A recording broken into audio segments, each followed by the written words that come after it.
Good evening, everyone. Welcome to the Miami-Dade Chamber of Commerce She Builds Workshop. We're going to get started in a few moments as we prepare to engage our audience on Facebook. We're looking forward to this event today. We got a distinguished guest and panel.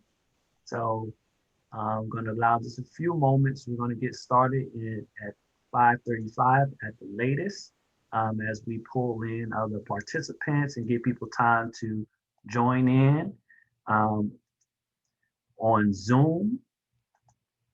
For those that are joining in on Zoom, please note you can put your questions in the Q&A box. And in a moment, we will get started. I want to welcome you to the She Builds Workshop by Women's Business Council.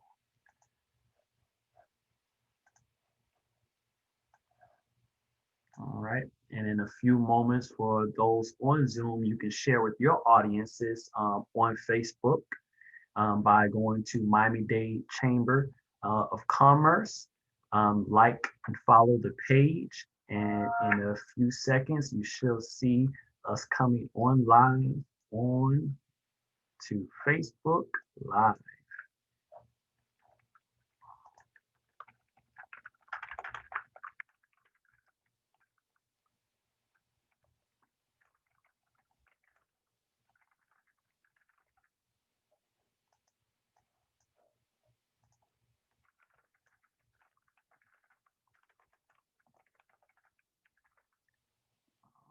Right.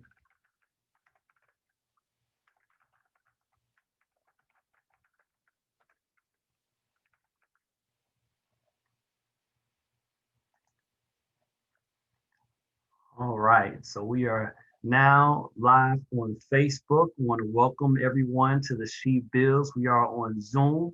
For those that are on Facebook, you can click the link to join in live and join this conversation that we're currently having at the moment.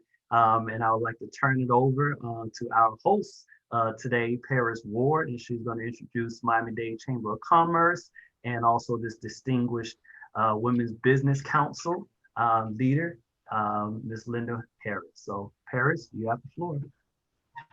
Greetings and welcome to the Miami-Dade Chamber of Commerce Women's Business Council She Build webinar.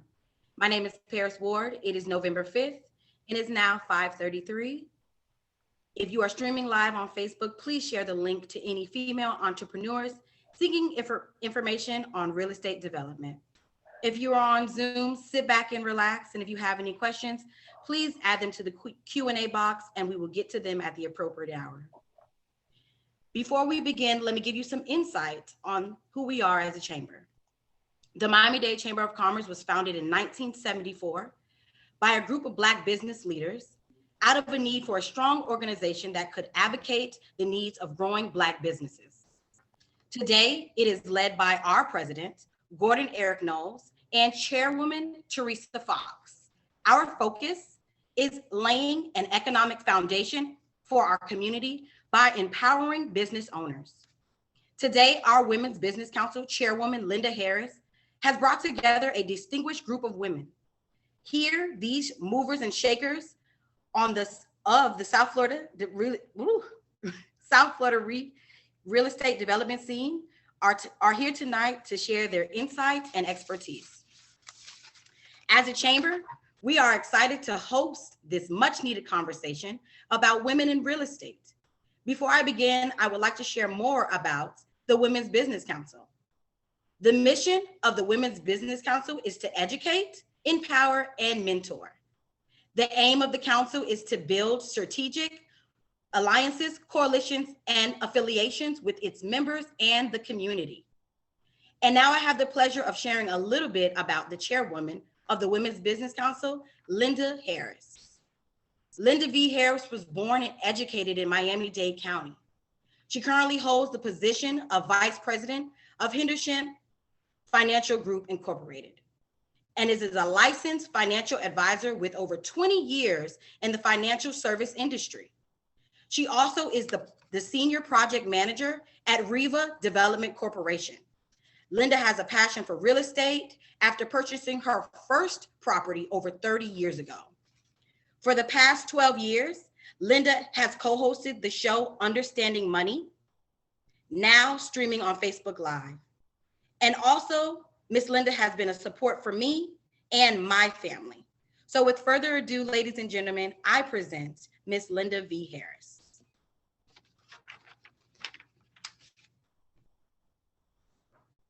There we go. Thank you very much, Paris. I appreciate it. Just to share the purpose of this event, ladies. Very often I get people asking about real estate development. It's cheaper to buy or rent, or how do you do it? How do you get started?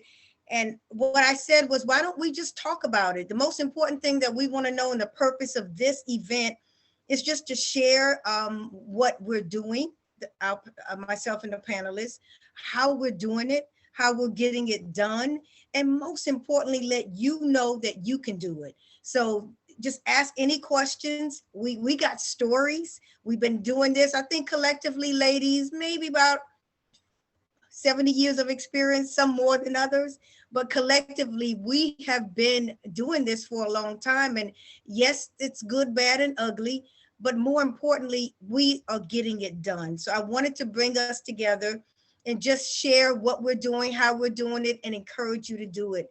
So let's just sort of get started. And we're gonna really ask the audience, bring your questions, please. Anything we know, you will know by the end of this event. So first I wanna start with our panelist, Devaney Gibson. Devaney, you're doing some awesome things. You are doing it, you're building, you're doing high rises. What made you get into this industry? And what are some of the projects you're working on right now? Hello, everyone. Again, I'm Devaney Hodges Gibson. What made me get into the industry? What happened was Lemon City Development was started in 2012. We started in 2012, and then shortly after we started Lemon City Construction. So we have both a development company and a construction company, both. And what made me get into it is that a few years back, we started with Gibson Plaza. And at the time, I had about 48 doors. And I had just bought another 16-unit apartment complex because I'm also a landlord. Okay. And that building required everything, a new roof, mechanical, plumbing, electrical. And at the same time, I'm watching Gibson go up, Gibson Plaza. And I'm like, I'm basically already building an entire building. Like, I know I can do this. This is not rocket science. I'm already doing all of the work and parts. The only part I hadn't done at that time was actual the block work, the foundation, all of that. And so I said, let me just go full force into development and start doing this thing. Like I said, the company had already started from 2012, but it was moving kind of slow.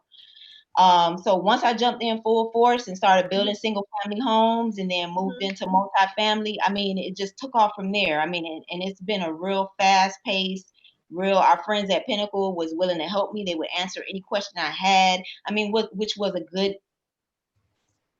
place to turn. If I had a question, Lewis would answer anything I asked or anything like that.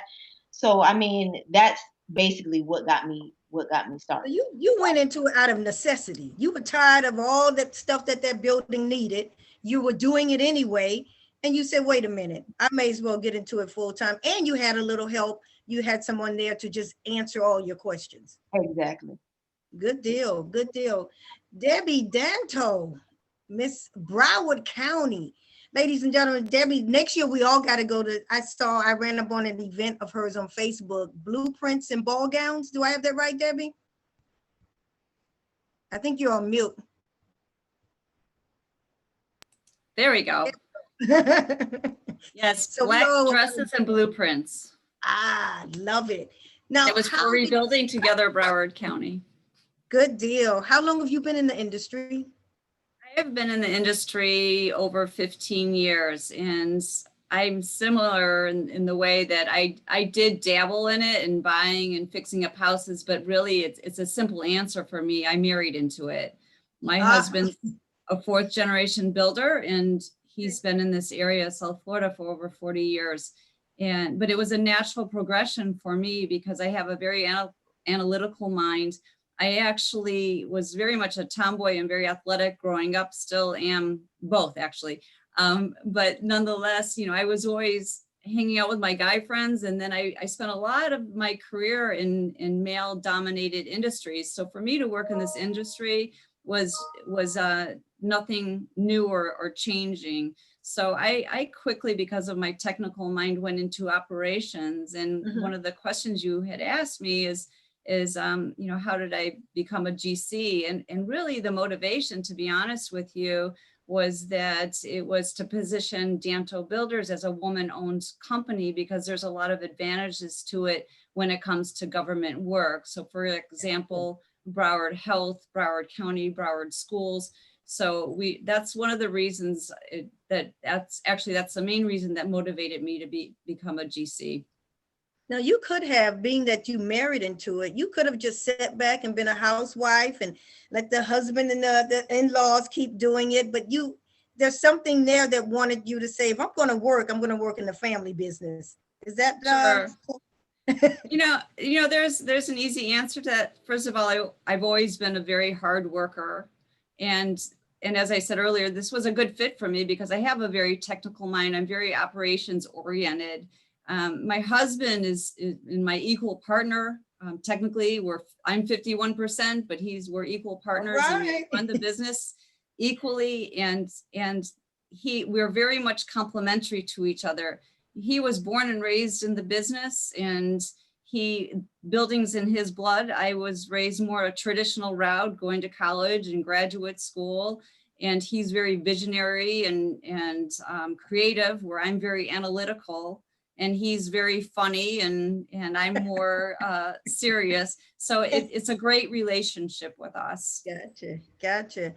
Stephanie, you are a project manager for one of the biggest development firms in America. Tell us about your background. Tell us about why you wanted to major in this industry. And do you have any plans on breaking off from what you do? And tell us about your role at the firm. Okay, yes, I work with Atlantic Pacific Companies, and it's a 4th generation family company.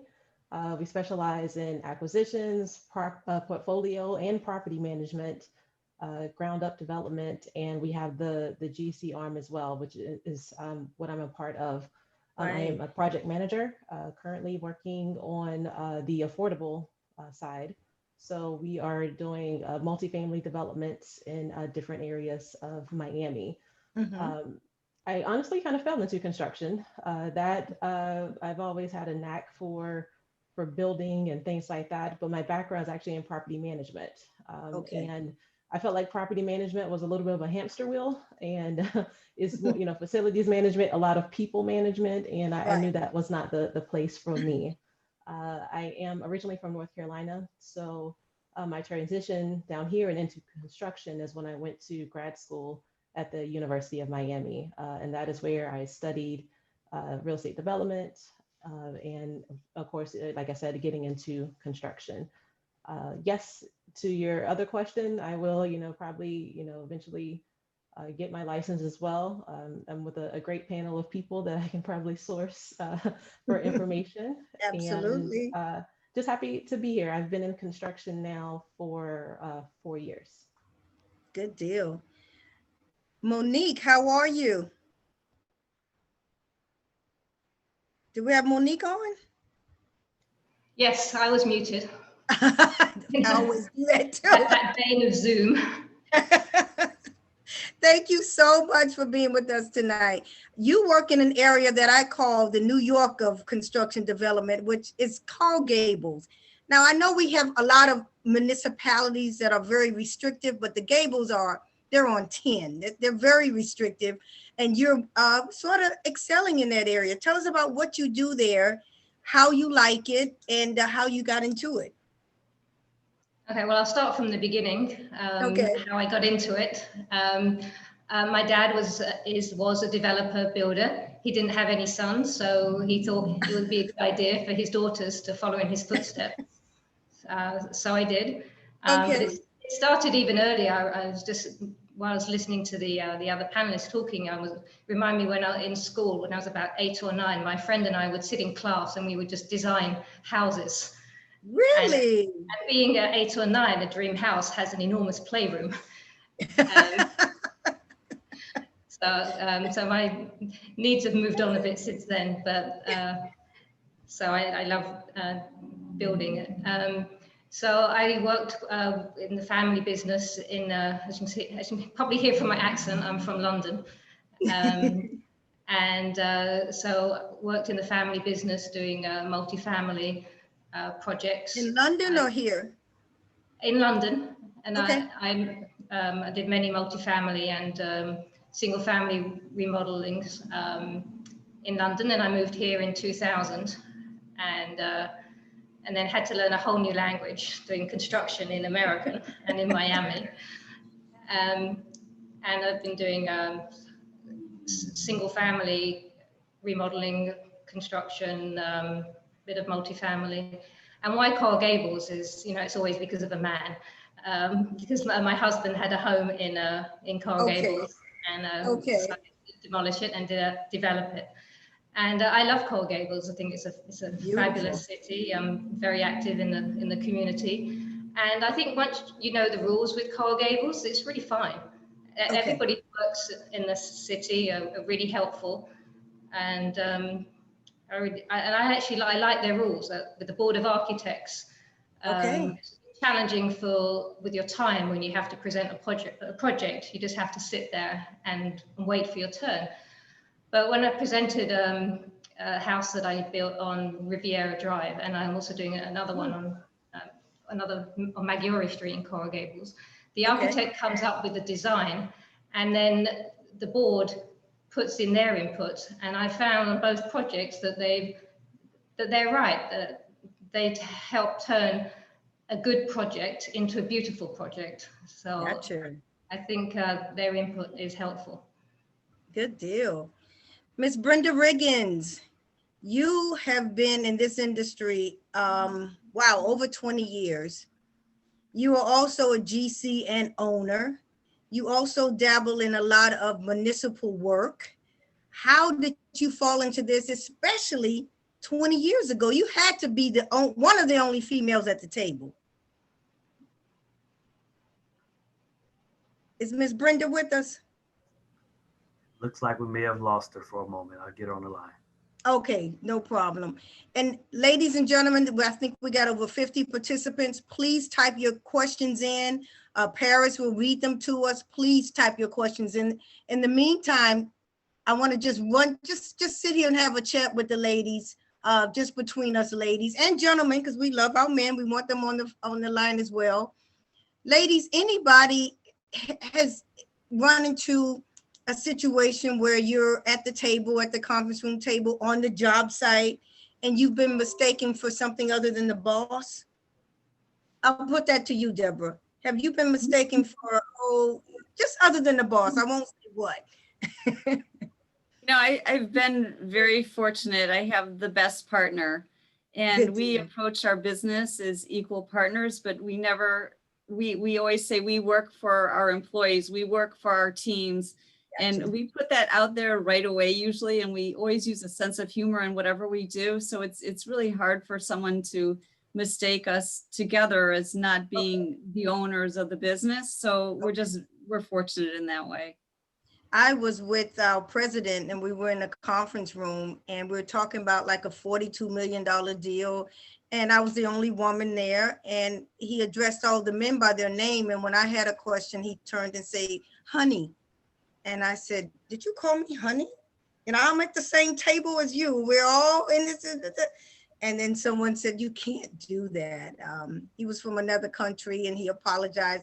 And in another case, I was with the president and I was mistaken for his wife. And he quickly said, no, she's our project manager. How about you, Devaney? Have you been mistaken for anything other than the boss? Yes. I mean, because I look a few years younger. Yes.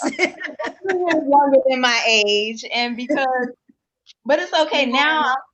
I'm older now, so now I take it. I I'm more relaxed about it. I think I used to take it more personal before, but then I think people quickly realize, oh, wait a minute. Everybody asking her, what do we do here? Wait, I think I miscalculated. So it's okay. You know, I'm more relaxed about it. I don't even let it bother me. You don't let it bother as much. Gotcha, gotcha. Monique, you said you got here in 2000 or 2002. What are some of the things that you would advise a beginner to watch out for? Well, I think that watch out is don't get emotionally attached to a project. And so true. That's probably number one. And just and do your numbers. Sometimes it can be hard to come by and to evaluate, but you know, it's all about the numbers. So true. With a flair. Don't get attached to the property. I learned that early on. You know, it's my first one, it's my baby, until the right offer comes along and it's no longer your baby. You just beat it.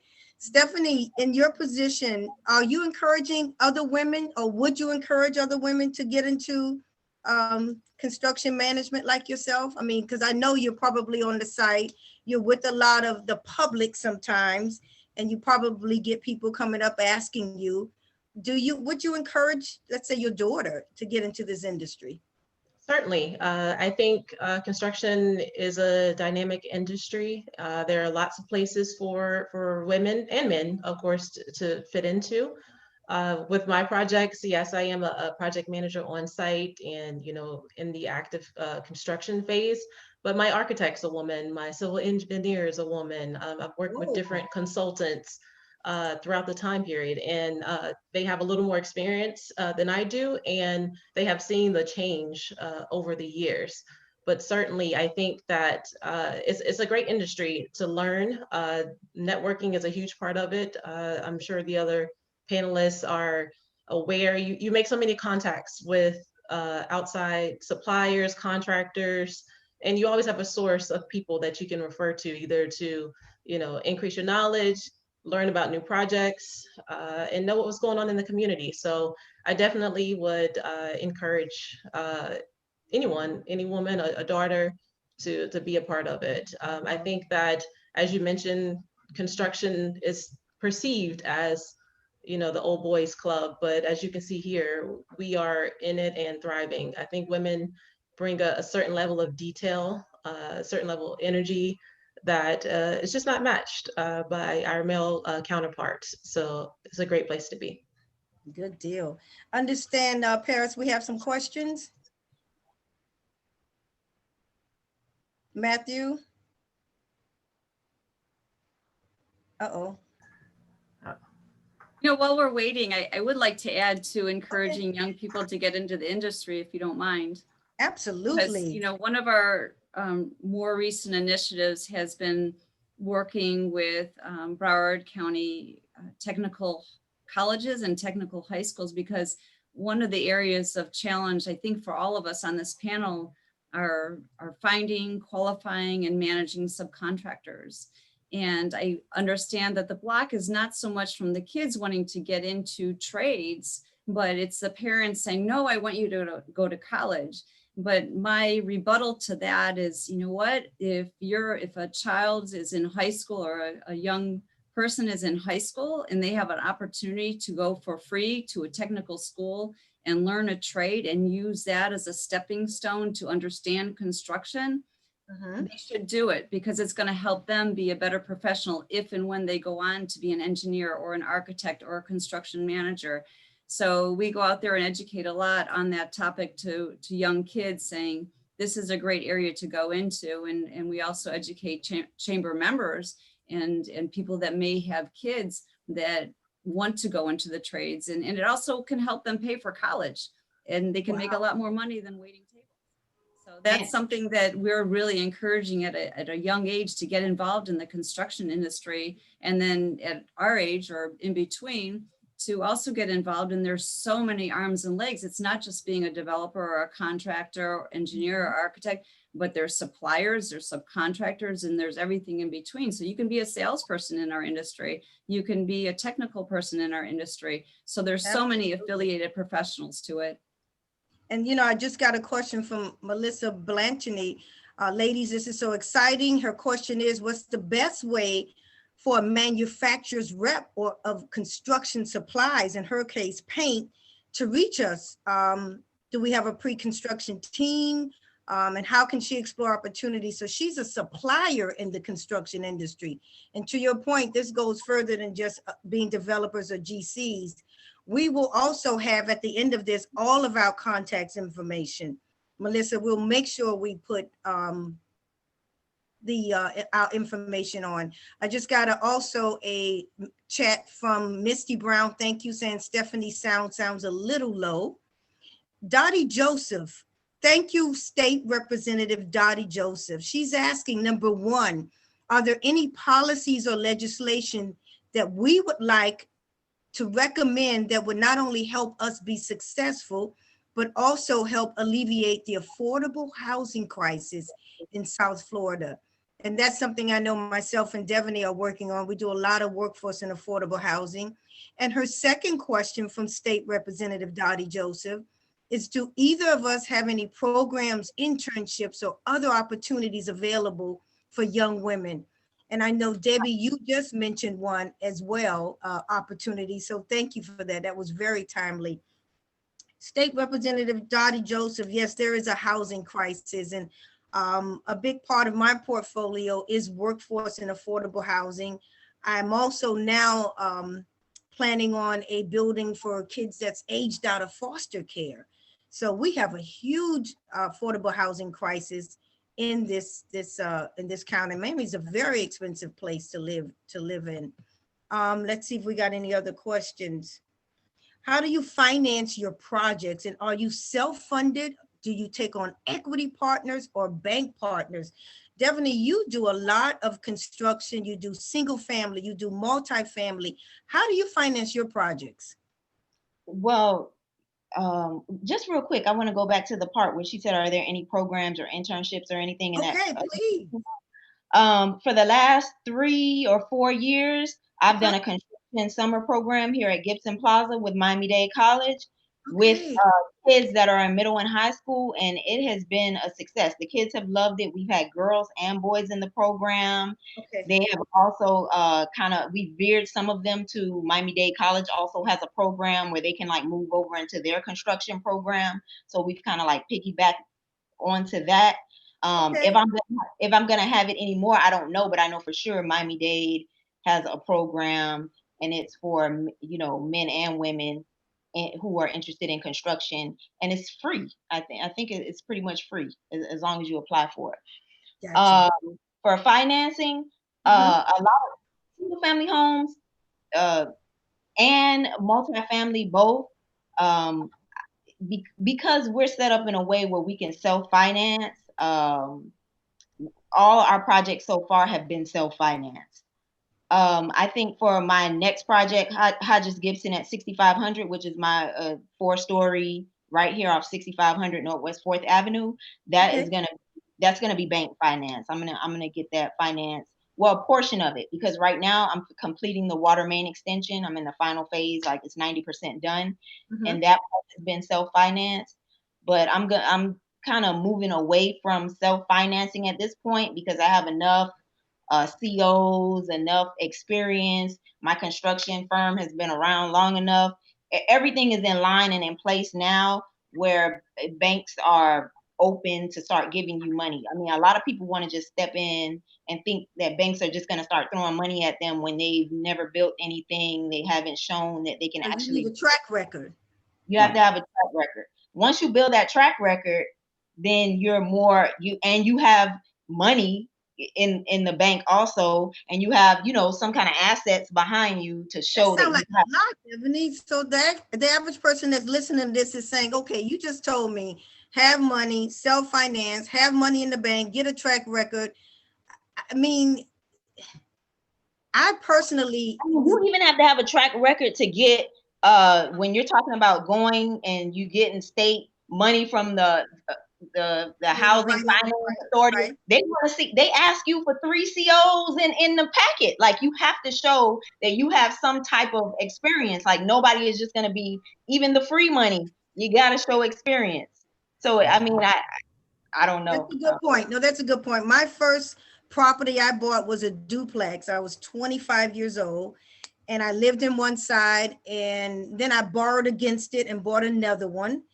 And again, you got to keep that credit right. Oh my goodness, you got to make sure. And I was a W-2 employee then, for anybody out there that's wondering, my first start. At that point, after buying two, I went and bought a 4-unit. Again, I was working full time, but I made sure I kept resources in the bank. And for me right now, I do all bank financing. Rates are so low right now that I definitely want to keep my money in my pocket. So I do a lot of bank financing. Hopefully I'd let them finance maybe 50, 60%. Definitely want to make sure it cash flows out. And then I'm going to run to Monique on that. When you build, do you sell, Monique, or do you build and hold? Build and sell. You build and sell. Especially the single family homes. Gotcha. Are you looking to get in any multifamily and keep them, or that's not your business? No, that is the next step I'm looking at. It's a learning process. So I've done it with my family in the UK, but now it's just starting off on my own. But just when you're talking about financing, it's always good to use other people's money. Oh yeah. How about you, Debbie? Do you build and hold, or do you build and sell?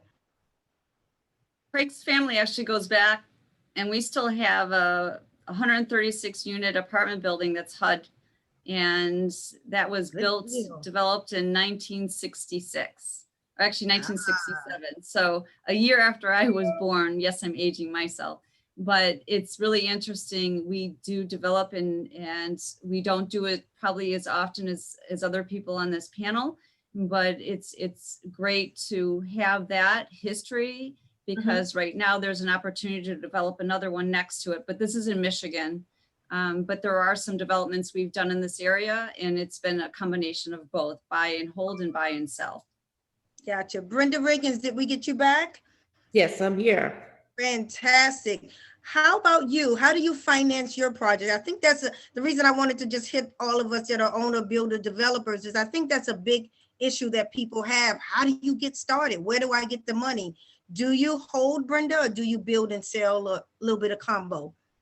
I would say, first of all, let me say it is raining where I am, and it is storming. So if you happen to lose me, that's the reason why. First, let me say we've probably been in construction over 28 years. So there's the construction side, and then there's the development side. On the development side, yes, we purchase and we hold. Now, what I'm holding for until a specific time, you hold until it becomes an opportunity to use it as leverage to go to the next level. So at this point, we're getting ready to go to a new level. And so I probably will be selling, except for the farm. I'm gonna hold with the farm. So we will be selling.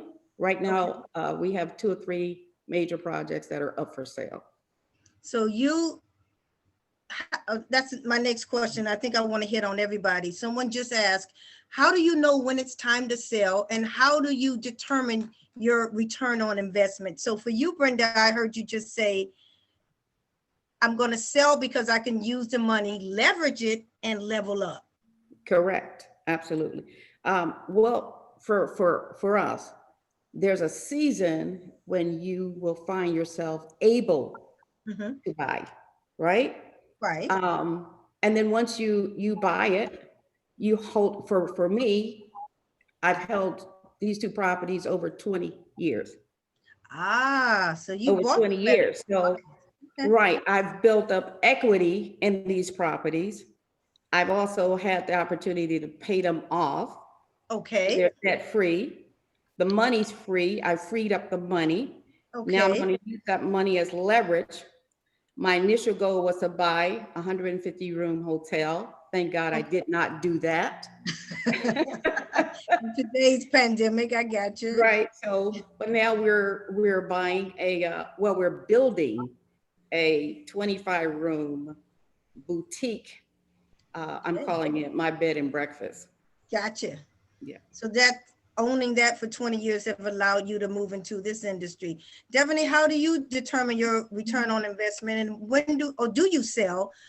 When do you determine it's time to sell and move on? Oh, okay, can you hear me? We Can you hear got me? you. Yes, ma'am. Okay.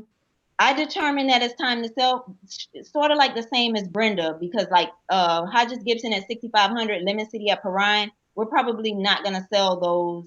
We're gonna keep them. But for example, like we have had a property in Homestead. We bought that property in Homestead for 490. Okay. We had to pay cash. It was 495. We had to pay cash because it was not financeable. Because sometimes you have to pay cash. It had no electrical. It had no plumbing. It had no bank would finance that. Gotcha. We paid cash for it because it was a deal. We put our cash into it to get it financeable. And then 4 years later, after we've been making profit every year, after we got a track record of collecting rents, someone offered us 1.25 million for it, and it was time to sell it. It was time for us. It was time to sell it. I would say.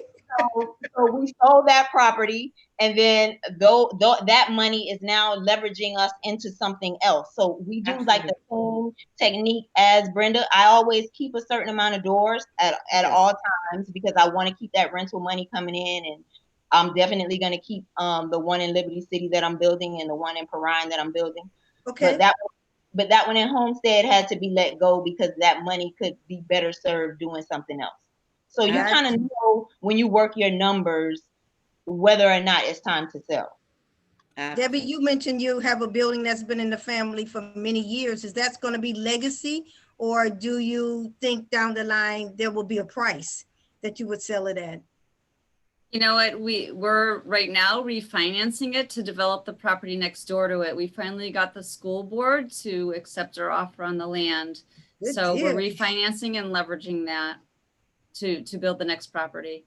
And it will be a legacy though. That's what Craig's father's wishes were. And we also have a nephew with Down syndrome. So it's important that we have that income there to support him as well. Good deal. So I have another question. As a female entrepreneur that provides services to professionals,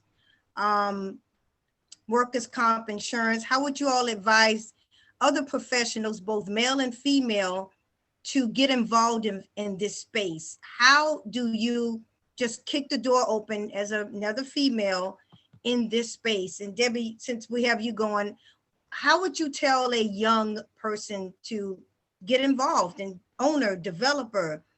And everybody has a different answer. So I'm just curious to run it by everyone. If you're in the profession, oh, I'm sorry. Are you asking Brenda or me? Debbie, you. Okay. Debbie. So you're talking about the insurance person, right? The workers' comp person? Yes. Getting into, okay. So that's an extremely competitive business, and you have to be very persistent, but not so much that you get into the obnoxious zone. And that means showing up to association meetings. It means taking care and going to maybe that company's charity event and supporting them and being at a reasonable space so that they know you're there for the right reasons and not just to get their business. It takes time. It just takes a lot of time and effort and those multiple touches. I know our insurance agent, it took them a while to finally get us, but now that she's gotten us, she's probably going to have our account for the rest of her life, as well as our bond person. But you know what? She was really persistent in supporting the associations I'm affiliated to and charities. Good deal. I have a very good question here. I've inherited property from my grandparents in a small town that doesn't really have any real industry. My father built homes and duplexes there, and I'm contemplating rebuilding a duplex on a vacant lot that I own. I'm not sure if I should make the investment or not. I know location is key with real estate, but this is land that I already own, so I would just have to pay to build it. What are your thoughts on that? Thank you, Catrice Hunt, for that. Stephanie, you work for one of the largest firms in the country. how important is location? Or would you say building and they would come? Location is extremely important. In my particular division, especially with the affordable side, we get tax credits. And so you have to have proximity to certain facilities, grocery stores, Gotcha. pharmacies, public transportation. So those things are key. And when you're applying for those tax credits, you get more points in your application the closer you are to those types of things. So in terms of building in an area that is and hopefully has those types of facilities, I would look at any type of public plans. You follow, you know, if there is public transit, things of that nature. Look to see if the area, the city is having any development plans. I wouldn't want someone to jump into something and they don't have the people that will be there. I mean, you need people for this industry. So if jobs are not there, to me personally, in my experience, that's a hard position to be in.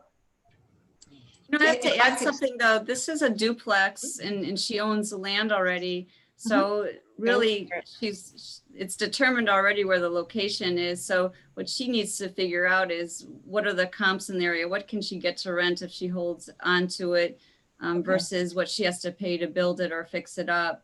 So that's, you know, I think Stephanie's on a much bigger scale with her projects that she's doing. And this lady already owns her property. So there's other considerations to what Stephanie does on that level. If it costs you $200,000 to build it and you're gonna get $1,000 per side, how quickly will you recover the money? Yeah, what are the rents there? I got another question. I'm gonna give this one to Brenda and Debbie. Female is asking, what do you look for in subcontractors? And do you sort of give preference to female-owned companies? I mean, do you put female, do you give them that extra shot because you know it may be a little tougher? And do you have any special type of programs where you would allow female subs to learn? And I'll start with you, Debbie. That's a question right up my alley because we focus on commercial and government. And on the government side, I had mentioned earlier, our main motivation with me getting my GC license was to be a woman-owned business. So we're going for government projects that require minority and women-owned businesses. So it's a requirement. It's not just that we seek it, although I like working with women because typically they're very detailed oriented. They can juggle, they're very responsive in general speaking. So if you want preference as a woman-owned business, get certified with Broward Schools, with Broward Health, with the county you're in. There's so many programs, and I'm constantly looking for and struggling to find woman and minority-owned businesses. So I actively seek out those businesses, but you have to be certified. Okay. And in general, of course, with subcontractors, you know, at the very minimum, we're checking to qualify you. Are you licensed? Are you insured? Do you have your workers' comp? Do you have your general liability? Very basic stuff. But, you know, these small businesses not always have their act together. And we do help some small businesses that we know have quality work do it correctly. And we help them get on the right track. Gotcha. How about you, Brenda? Do you look and pay special attention to female-owned subcontractors? Yes. First of all, let me say I am a member of NABWIC, which is the National Association of Women in Construction. Great. Right. And we definitely support each other. Okay. It's easier to work with women. We are more giving. We are more giving. And we are more about relationship building. Okay. And so I think that's the win. Plus, I love being a part of the organization because that's where I get my sisterhood from, you know, get to be with the sister friends. We are a woman-owned, 51% minority-owned firm. And let me say, I feel that 99% of our work has been because of our female status and our minority status. the entire 28 years. So Okay. one other thing I like to say real quick is that we have an apprenticeship school for males and females. Okay. We are just launching the 15th of this month Mhm. in the area of carpentry, plumbing, and HVAC. We Okay. have about 30 scholarships that are valued over $10,000 for Wow. individuals to join, to register in the school, and to start a new future for themselves. Fantastic. Now, somebody just said, I'm not familiar with the acronyms. What's a CO? And I think we all know that that's the holy grail that we all work so hard for, a certificate of occupancy. That's when you can move the people in, everything signed off on, you have your final inspection, and you can go and start leveraging and borrowing against it. And that's what we all work for, the certificate of occupancy. Tracy Cabinets asked, is there a consortium or a group of women who are not quite ready and want to start on a smaller scale to pool investment funds together? And is that something you guys would recommend? Monique, what do you think? Would you go into a group of women to Brenda? You're saying no. Let me jump to Brenda. You jumped on that quick. That's a no for you. I think that I think you've got to be very careful with partnerships. Okay. Because if you do want to pool your money, I think you have to have a very strong joint venture agreement that's going to explicitly say who's providing how much money, who is doing what is their specific areas of responsibility, and also an exit strategy for when things don't work out, because absolutely a lot of times they don't. And we're all shaking our heads. It's doing real estate development and construction has mostly been profitable, but of course there's some projects that are less so. And typically the ones that have been less profitable is when I've had a partnership, and it's become contentious, or you want different things. And I think if you can do it without a partner, it's better, or a silent partner who just puts the money up. Gotcha. And just as well as the business being profitable, one thing that I love about being in this business is it's really satisfying building beautiful structures and being part of changing the city landscape. And one thing that I find that's super cool, to your point, is it starts off, and these things take a long time building. We all know that, from finding the land to getting the CO. But boy, when you finally see that that's something that you had input on, and that you knew the size of every bedroom, and you helped pick out the decor in the kitchen, and is it granite or core? I mean, and then you see it and you knew you did it. That's a good feeling. That, especially like you said, quality building. That is a great feeling. Someone did ask, bottom line, what would you say would be the first step, the very first step in getting into development? And Devaney, I'll go to you. The first step, just give us the short answer. What's the first step? The first step, I would say get knowledgeable about all the areas of development, because I've had people ask me, what exactly is development? Is it buying the land? And when I tell you, like, we got a slow start, because in 2012, when we bought our first piece of property in that Magic City area for $30,000, somebody offered us 200 and something thousand 7 months later. So then you say, well, do I develop it? Do I sell it? We did the numbers. It made better sense to sell it. So it was sold. Okay. So you have to get knowledgeable about all the areas of development. What type of development do you want to be in? Like I said, do you want to just buy the land, make improvements to the land, sell it? Do you want to actually be the person to build it? Do you actually just want to be like, you gotta find your niche, I think, and then learn everything about that niche, and then run with it. And also at the same time, make sure you're getting your credit together, make sure you're getting your money together, and try to get, I got more on the job experience because I was on the landlord side to begin with. which is kind of nice because you were on the landlord side to begin with also. Absolutely. You kind of come out just naturally learning some things when you're on that landlord side too. So just try to learn as much as you can, and then decide what niche you want to go into in development, and then decide if you want to add that construction arm on, later. Gotcha. How about you, Debbie? Can you give us, the young lady, an answer on what's the first step in getting into development? If you had to give I have to agree with Devaney and say she's right on track. The more knowledge you have, the better. But in general, like with the project, if you do get to the point where you have a piece of land, is you have to make sure you know everything about that piece of land, get a current survey, meet with the building and the planning and zoning department, and understand what you're allowed and what you're not allowed. And you may need a land use attorney if you need a variance. So it goes into the whole process of what you need to know. And that goes back to having the knowledge of what it takes to develop and going through that process.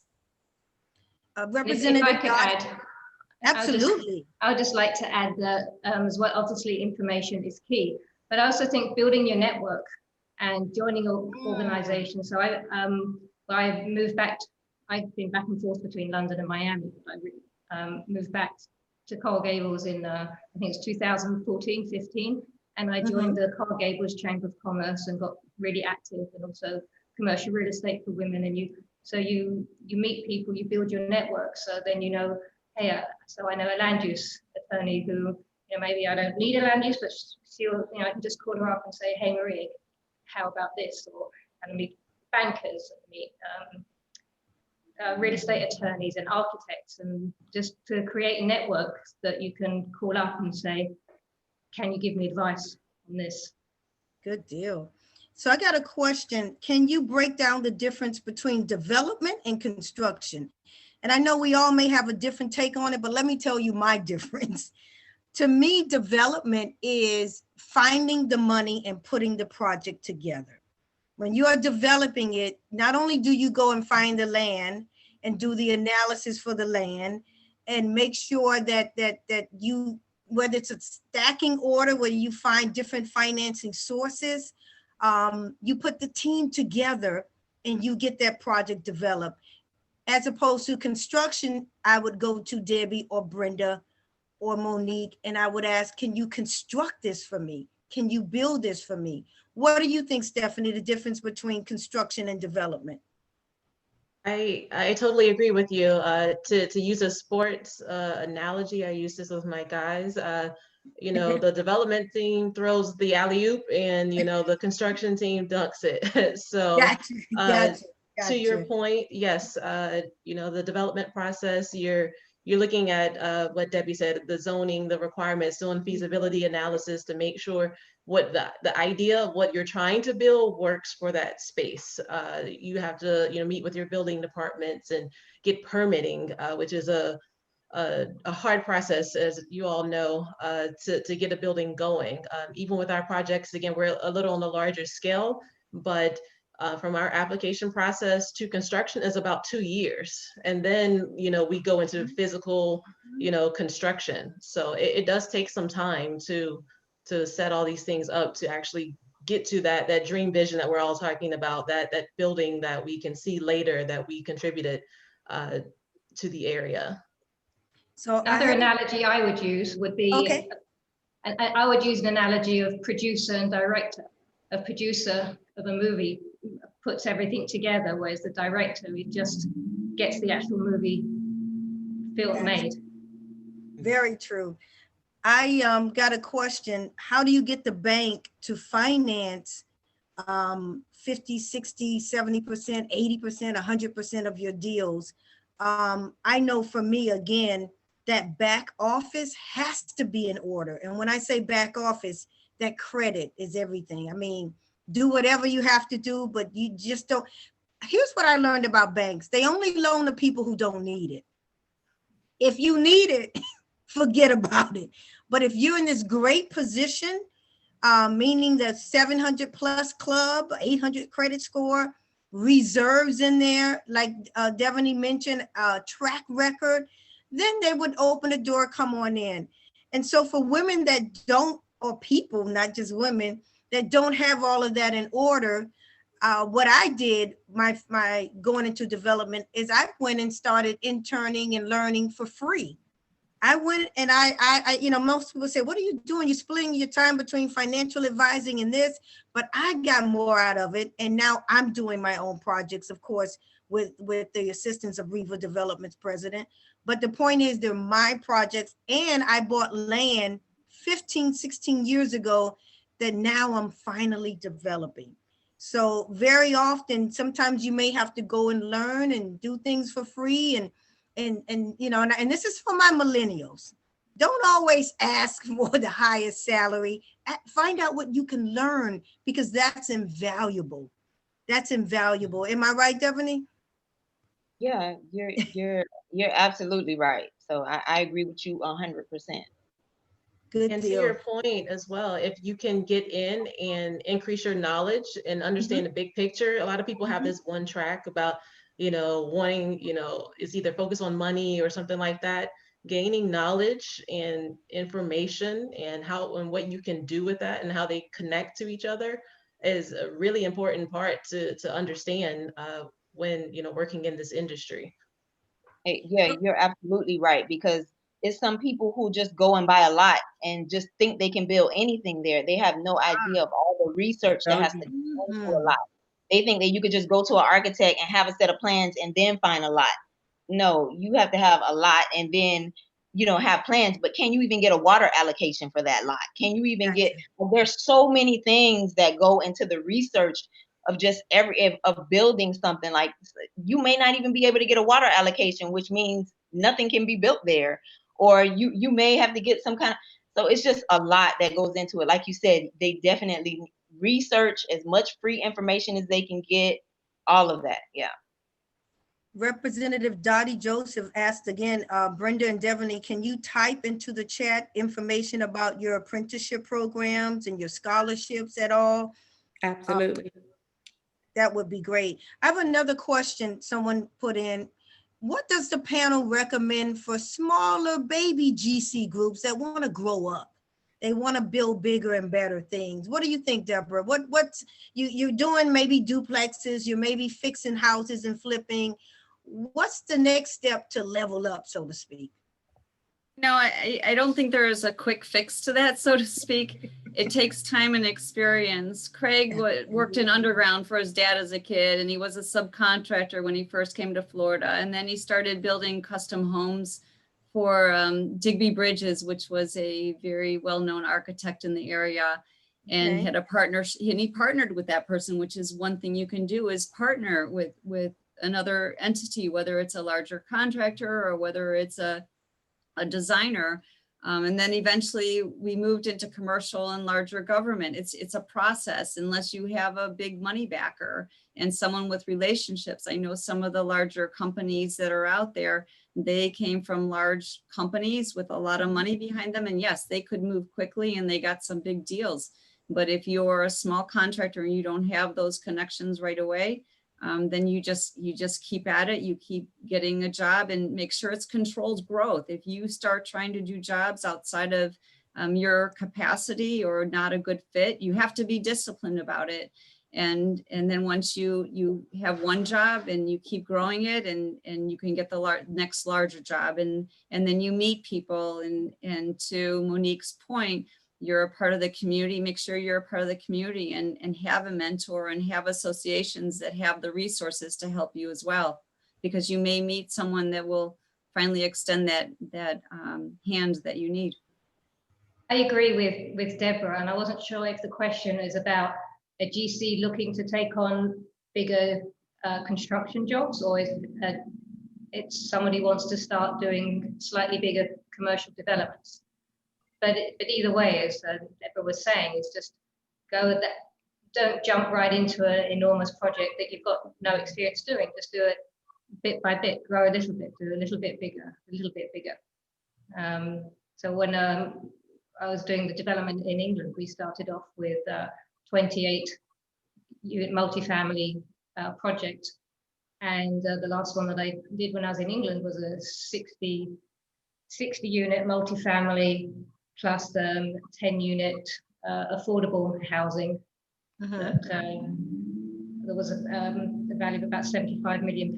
Whereas the first one was probably a value of about £4 million. So just each project, you get more experience and get more money in the bank, and then you can go bigger. I think a good takeaway is there are no quick fixes. Like Stephanie and Debbie said, sometimes project takes 2 years from beginning to end. Christy asked this question. She's been in the construction industry for 8 years as a project manager, and now she's moving into the business development side. Does anyone have any pointers on how to just get out there, make the connections, and not come off too salesy? In other words, and also besides the chamber, are there any other organizations?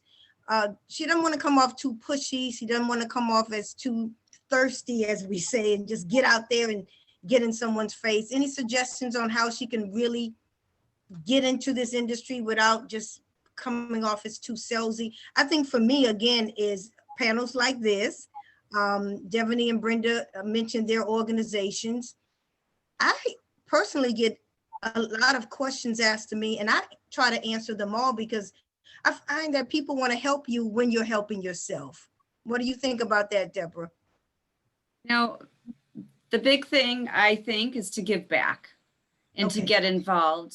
And when you get involved for the right reasons and you give back and you join an association, but not only join the association, but you have to get involved, become a chair of one of the councils, not just go to the meetings and network, but be a part of that organization, take an active role, put on your own events where you're educating, where you're helping people. I know, it's funny, we became, I think, more known for our barbecue for Special Olympics than we did for building at one time because we had done it 6 years in a row and we had built it up to be pretty big. But we went out there with all the right intention, with really no business agenda at all. And it really gave back to us. So you go out there giving and getting involved in relevant associations and positions, and it happens. I agree.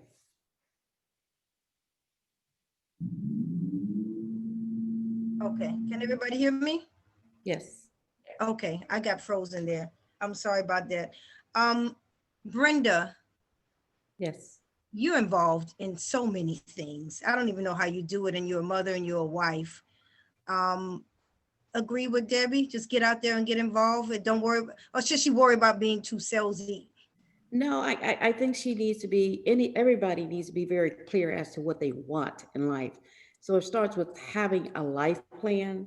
And then whatever direction you feel you might want to go in, whether it's construction or anything else, just be very clear about it, because there's so many different routes that you can take in order to get there. Find someone that is willing to mentor you, or just have some conversations with. Okay. Start there. And Linda, she's doing it. You have these wonderful other ladies on the panel. Talk to somebody. And don't be expecting just to pull from them. See what you can offer. There's something you can bring to the table as well. Absolutely. Absolutely. I wonder if any of you ladies have gone through this. I have, like I said, I bought land years ago, and thank God I didn't sell, even though at one point in my life, after my second divorce, I was eating mud pies and rock milkshakes, but I happened to hold on to it, and now it's very valuable. And now I'm going to leverage it, to your point, and I can get a bank to finance 80-70%, and the land is my skin in the game, so to speak. A lot of people ask, how do you do that? And the point is, again, location, and if the land is valuable, that's your quote down payment. Devaney, you do a lot of medium to large projects. Do you find that you can use the land as leverage as well? Yes. Yeah, you can. I mean, you definitely can, because even the banks, like, they'll be like, where is that? Yeah, oh yeah, we did. We like that. We like that area. The banks have areas that they like to invest money in those projects in those areas. And so, yeah, definitely. Stephanie, Atlantic Pacific, are you involved in how they choose their locations? Because they're very keen on getting in right locations as well, correct? Yes, I am not on that team. Okay. Like I said, I'm on the dunking side. They have set it up for us to go and do the construction, Okay. but they tend to be in areas that are again low income. There's a need for it there, and that's what I enjoy about it the most. We're creating a beautiful product that is much needed. As you mentioned, Miami-Dade is very expensive. And it's great to have affordable housing. Affordable housing doesn't look like it used to. And it's not that No. stereotype that people think, there's so many buildings out there and you would never know that it's workforce or affordable housing. I mean, the designs now are phenomenal. Certainly, and that's part of it. I mean, because we are getting, different sources of funding, we have certain requirements that we have to meet. You have to have a certain, you meet your ADA requirements, you have to meet certain finish requirements. So we have buildings that have granite tops, stainless steel appliances, porcelain tile. It all just depends on, the funding source and that particular project and need partners. But they're great buildings. We work with interior designers. They're beautiful. They, the way they make things work, they often take, a higher end base of something and maybe reupholster it or something like that to, cut on cost. But those things are great for our projects. I love the fact that we serve, low income families and elderly as well. Monique, you do most of your work in the Gables. Would you consider another location or another municipality? Yes, definitely. It's I like the Gables because, well, apart from loving the Gables, it's where I live, so it's easy to go to site. But I would look at any project that I could research, and if I feel like I could make money on it, then I would do it. So, that's really it. If the dollars and cents part, it's got to make dollars. Is there, ladies, a specific return you look for? In other words, it has to be above X percent. The return on investment, I need something at 12%, 10%. Other than that, I won't bother with it. How about you, Monique, as you build these houses in the Gables? When you go in and you submit your proposals, does it have to have a certain return? Well, I'm typically looking for 20% return on cost. So I'm not looking, and that's just what I've inherited from my dad, rather than anything technical reason. And it's the total cost of the project. I'm not just, I know I was working with a partner a few years ago and he was saying, oh, it's just about the return on the money you put in. And I disagree with that, because you put even though you're not putting your own money in, if you're getting a bank loan, you're still at risk for that money, because there's a personal guarantee. So I want to have, and so when I'm doing my back of the envelope calculation, I'll be looking for 20%, because then there's cushion for when it doesn't make 20%. Gotcha. Now, any horror stories out there, ladies? We've been doing this a while. I don't want to paint this rosy picture. We're all in, especially nowadays, real estate is so hot, especially in South Florida. Anybody want to share any horror stories that were just? I do. Okay. Tell us when it didn't work out, Brenda, so that people that are listening will know something to watch out for. We did say the good, bad, and ugly. Okay, so we purchased a building for the construction company. And I'm going to give this particular bank a lot of play because I'm coming after them as soon as I get a second breath. Can you hear me? Yes. Okay, you can hear me. We okay? Gotcha, yes. Okay, so long story short, they did some real estate. It really was their strategy, not for me to get the building. It was never their strategy. This is Regions Bank. It was never their strategy for me to get the building. the strategy was to set us up as though they were going to loan us the money, and then somehow back in at this little trick they do when it's a SBA loan. I really need about 30 minutes to explain this to people because it's happening every day. But we end up losing about $125,000 off that deal. Yeah, so you have to be very careful. These banks are not always there just to be that little friendly neighborhood bank. They have some strategists that are working on their behalf, and oftentimes small businesses are targets. So let's talk solutions. How would you do something different now? What would you do different? Well, I'm very leery of banks because now that I'm aware of their strategies, you have to, I don't have time to sit and try to learn, how to protect myself from devourers. They are a devourer. And so now some banks are pretty good. Don't get me wrong. We have a good relationship with where we are now. But I think first and foremost is to make sure you talk with them in such a way that you can understand what the strategy is. The banks have something that is called, at the end of the day, even though we proved that they were wrong, that they had no fiduciary responsibility to do right. Gotcha. Even though we proved that they were wrong. So I have to learn to research that more, and I will be willing to share it once I truly understand it. Gotcha. Debbie, horror stories?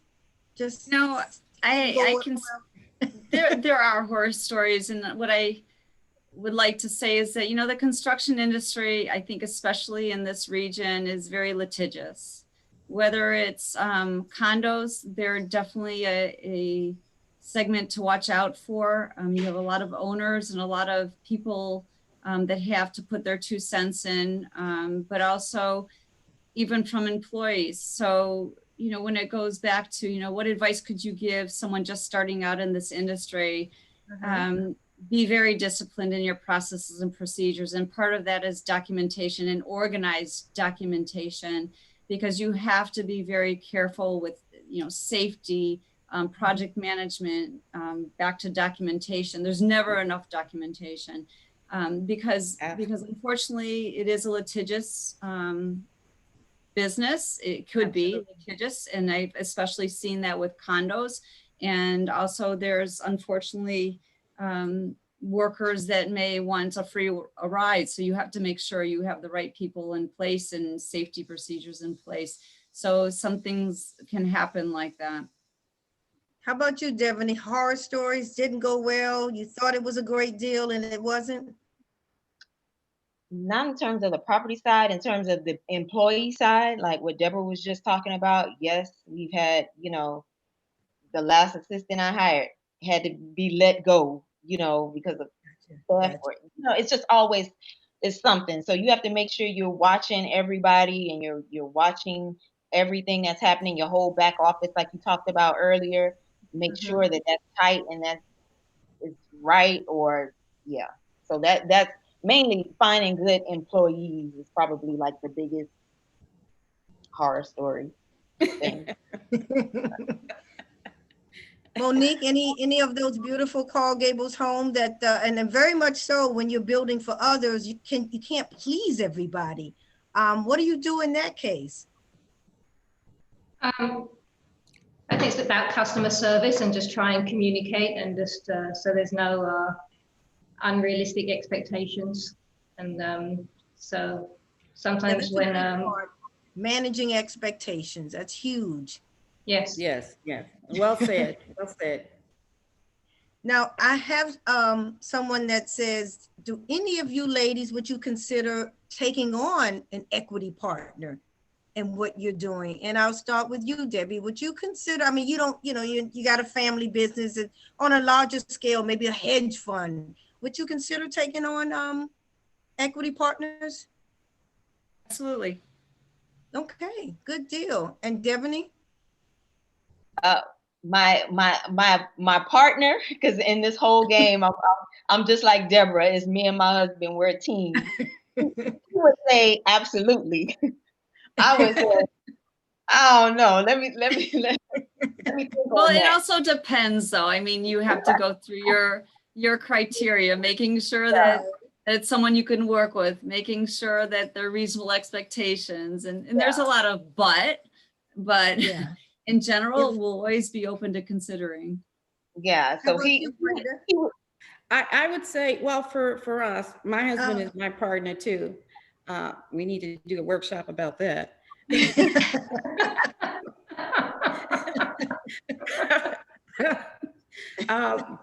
Because we're now looking at an exit strategy.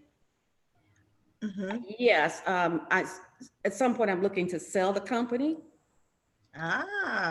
Yeah, so, but we would be willing to stay on for a little while, perhaps as consultants or serve in some capacity. And then, yes, I would consider perhaps selling or allowing somebody coming in as a partner at that point. Yes. Gotcha. So Deanne Connolly says she works with the Black-owned capital funding group, Dr. David Dorsicor, and he's very ethical and wants to help developers, especially women. So Deanne has put that in the chat. Thank you very much. And we'll definitely get in touch. Yeah, Dorsicor Capital. Thank you so very much. To sum it up, because we don't want to overstay our welcome, closing remarks. Stephanie, we'll start with you. Do you absolutely love what you do? And what are your plans? What's the next step for you? What's the next level for you in this whole industry? You starting with me, you said, Devaney? Yeah, was that Devaney or Stephanie? You can start, Devaney, that's fine. Oh, if you said Stephanie, go ahead. Stephanie, go ahead. I definitely want to just increase my knowledge. As we talked about in the panel, I am new in the industry, so I'm just looking to increase that general knowledge, and eventually, yes, study and sit for my my GC license. I do enjoy what I am doing. I enjoy construction, the built environment. To Monique's point, again, how you change how people live, how they move through the space. That's exciting for me. So I would definitely do that. I also see some consulting down the line as well. But I'm looking forward to my growth in the industry. So exciting. So something you're gonna just grow in that industry and hang in there. You're not gonna become a lawyer or just kind of leave the industry altogether. Definitely won't be a lawyer. Definitely won't be a lawyer. I love lawyers and need lawyers, but that is not the space for me. No. How about you, Devaney? What's your next closing remarks? What's on the horizon for you? I love what I do. I love real estate. I love development. I love the construction side. I like the development side better than the construction side, but I like both. Okay. I definitely want to grow my firm, grow my company. My oldest child is 24. Devaney is 24. So hopefully she'll come back. She's already expressed interest in wanting to come back and work. And hopefully my boys will work too. And then it'll be a whole family of all of us working. So, and like I said, I have projects from single family homes to multifamily, a building for the elderly. That's going to be the one in Perrine for affordable housing. That's going to be a 28 unit, and I have a bunch of things in the pipeline right now. So you have a lot of exciting projects going on. Fantastic. Deborah, next level up, closing arguments. I mean, as if you can add something else to your plate, but that's well, I'd really like to start a business where I build dog houses and we sell them online. I'm kidding. I want to continue on the track we are, which is continuing to grow our government business. We're into aviation, we're into Broward Health, we're into the school system. We're finishing off a pavilion and community center for City of Deerfield, but also, of course, the private work. We prefer design build work. So we just want to keep going with that, and because it allows us to control the process from concept through completion. So we're doing that as well with industrial is a great segment to be in, especially with the COVID out there. And that's actually one challenge we didn't even touch on. COVID has definitely affected, I'm sure, all of our businesses with respect to small subcontractors that we work with or other small businesses. But nonetheless, we want to keep growing. And then our ultimate goal, since we don't have children like Devaney, we have some younger people in the business. We would love to transfer the ownership to them and make them equity partners as well. Fantastic. Monique, next closing arguments, next chapter. Just going back to what Stephanie said about how she wants to continue learning. I've been doing this work for 30 years and every project is different and every day I learn something new. And I just want to continue doing that. And then the next stage is what we're looking at is getting more into property investment and holding rather than developing. So I'm learning a bit more about commercial and about multifamily income properties rather than flipping. So I'm excited about that. Good. And Brenda, as if you have any room as well. No, but really, I'm excited right now about the school, Mars Trade Academy, and what we're doing with that. We're going to be able to help a lot of individuals with their future plans. We are also into farming, so we're very excited about moving more into the farming side. We have property in New Jersey, and one of the property is a certified organic farm. And so right now, New Jersey just approved being able to grow a special crop. Hey, it's legal now. We are really doing a lot of research there. Fantastic. So that's our focus. Yes. And as for me, my next biggest project that I would be so proud of, and I know it's going to take years, is I bought 22 acres in Central Florida, and I'm getting a planned unit development design now, and I'm getting the site plan design now. And you know, it's something about when I used to own land and used to think you're all that, and you pop your collar and you feel good, but then you realize it's just dirt until you create. Until you build on it. You have nothing, but you're just paying taxes on dirt. So I finally am going to develop that site, and we're working with the city, and I'm very, very excited, in addition to some local projects here. But it's a labor of love, right, ladies? We do it, we love it, and we're gonna keep doing it. So thank you so much. Someone says we definitely need a part 2. She builds, he deals. Thank you so much. Everybody, before we leave, why don't we stop now? Put our contact information in the chat. Brenda and Devaney, thank you for that. Brenda,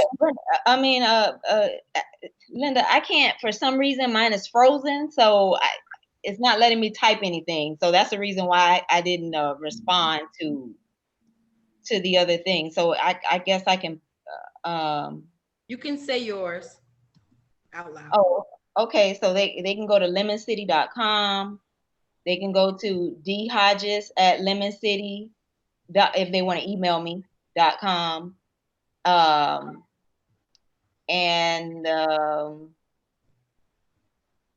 Yeah.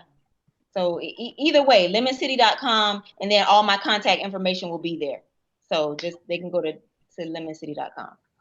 Good deal. Paris, can you share with our audience some of the upcoming events we have? Absolutely. So again, I just want to thank you guys for participating in this wonderful and educational webinar on this evening. You guys are successful women that young people like me aspire to be. So this was awesome to be a part of. So I thank you, Miss Linda. And the upcoming chamber events, we do have next week, we have a general membership town hall meeting, which is November 11th at 10 a.m. for our members. Our keynote speaker is Jamal Saul. And November 19th, we have an AARP Men's Mental Health Workshop at 5:30 p.m. Okay. And November 20th, we have the Dorothy Baker Annual Golf Tournament. So if anybody is interested in these events, please go to our website, which is m-dcc.org, and we would be glad to give you guys any information. And also, we would be remiss if we say if you would love to become a member of this wonderful Chamber of Commerce. We ask that you continue to, if you want to build your business, if you want to grow, if you want to network, and if you guys want to connect, we encourage you to become a chamber member of the Miami-Dade Chamber of Commerce. And if you are interested, please contact us at the Miami-Dade Chamber of Commerce website, which is m-dcc again, or you can contact us at 305-751-8648. Again, I so appreciate you, Ms. Linda, for this wonderful platform. You do everything. You kill it. So we appreciate you. You're fabulous. And I, again, just want to say thank you guys for you guys. You guys are very, very, very successful. Thank you for having me. Thank you. Very much. Thank you very much. Thank you, ladies. Thank you so much, Monique, Deborah, Devaney, Stephanie, and Brenda. Thank you so much. Let's do it again. Thank you. Bye-bye. Thank you. Thank you. Bye-bye. Bye.